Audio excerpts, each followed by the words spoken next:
فإنها قليل في كثير الأيام التي تكون منكم فيها الغفلة والتشاغل عن الموعظة، ولا ترخصوا لأنفسكم فتذهب بكم الرخص مذاهب الظلمة. کہ یہ دن ایام غفلت کے مقابلے میں بہت تھوڑے ہیں جب تم نے موعظہ سننے کا بھی موقع نہیں نکالا۔ خبردار اپنے نفس کو آزاد مت چھوڑو، ورنہ یہ آزادی تم کو ظالموں کے راستے پر لے جائے گی۔ ولا تداهنوا فيهجم بكم الإدهان على المعصية. عباد الله، إن أنصح الناس لنفسه أطوعهم لربه، وإن أغشهم لنفسه أعصاهم لربه، والمغبون من غبن نفسه۔ اور اس کے ساتھ نرمی نہ برتو ورنہ یہ تمہیں مصیبتوں میں جھونک دے گا۔ بندگان خدا، اپنے نفس کا سب سے سچا مخلص وہی ہے جو پروردگار کا سب سے بڑا اطاعت گزار ہے، اور اپنے نفس سے سب سے بڑا خیانت کرنے والا وہی ہے جو اپنے پروردگار کا معصیت کار ہے۔ خسارے میں وہ ہے جو خود اپنے نفس کو گھاٹے میں رکھے۔ والمغبوط من سلم له دينه، والسعيد من وعظ بغيره، والشقي من انخدع لهواه وغروره.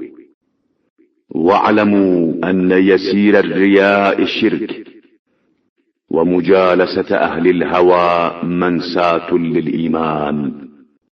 اور قابل رشک وہ ہے جس کا دین سلامت رہ جائے۔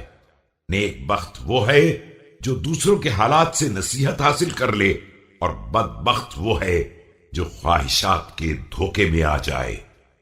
یاد رکھو کہ مختصر سا شائبہ ریاکاری بھی ایک طرح کا شرک ہے، اور خواہش پرستوں کی صحبت بھی ایمان سے غافل بنانے والی ہے۔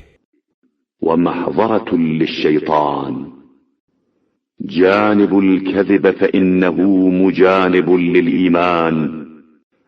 الصادق على شفا منجاة وكرامة، والكاذب على شرف مهوات ومهانة. اور شیطان کو ہمیشہ سامنے لانے والی ہے۔ جھوٹ سے پرہیز کرو کہ وہ ایمان سے کنارہ کش رہتا ہے۔ سچ بولنے والا ہمیشہ نجات اور کرامت کے کنارے پر رہتا ہے، اور جھوٹ بولنے والا ہمیشہ تباہی اور ذلت کے دہانے پر رہتا ہے۔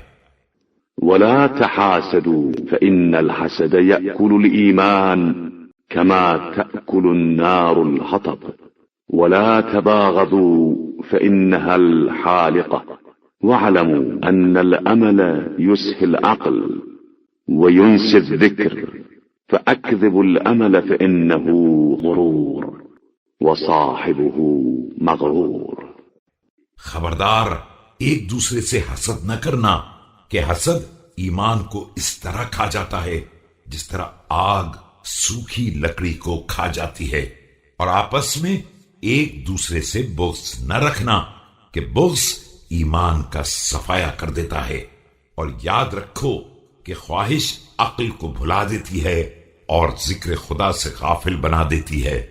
خواہشات کو جھٹلاؤ کہ یہ صرف دھوکہ ہیں، اور ان کا ساتھ دینے والا ایک فریب خوردہ انسان ہے اور کچھ نہیں ہے۔